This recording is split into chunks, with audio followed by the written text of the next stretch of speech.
আপনি যান মিডিয়াতে, সেখানে গিয়ে দেখবেন কিছু কিউট লুকিং সেক্সি মেয়েদেরকে গিয়ে জিজ্ঞাসা করবে যে আচ্ছা একটু বলুন তো রাবণের ভাইয়ের নামটা কি, তো সেই মেয়েটা কিউট করে হাসবে এবং বলবে দুর্যোধন। ও হা হা হা করে হাসবে সবাই, আর বলবে সবাই দেখো মেয়েরা কত বোকা হয়, এ রাবণের ভাইয়ের নামটাই জানে না। আর মেয়েরাও মজা পায়, ভাবে দেখো আমি কত কিউট, আমাকে দেখে সবাই হাসছে।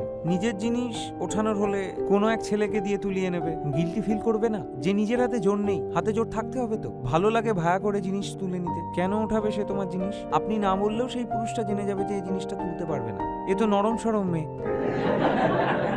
এ কিছুই তুলতে পারবে না। জীবনে কখনো 4 বার ডাম্বেলও তোলেনি, কিছুই করেনি সে, তো সে নিজেই এসে জিনিসটা তুলে নেয় এবং বলে যে আমি শিবেলরাজ। প্যাট্রিয়ার্কি ছেলেরা চালায় না, আসলে প্যাট্রিয়ার্কি মেয়েরাই চালায়। আর মেয়েদের এমন করেই মাথাটা খারাপ করে রাখা হয় যে তারা ভাবে যে যে জিনিসটা হচ্ছে সেই জিনিসটা ভালোই হচ্ছে। এই কথাটাই গিল্টি ফিল হওয়া উচিত যে তুমি নিজেই ওই ব্যবস্থাটা চালাচ্ছ।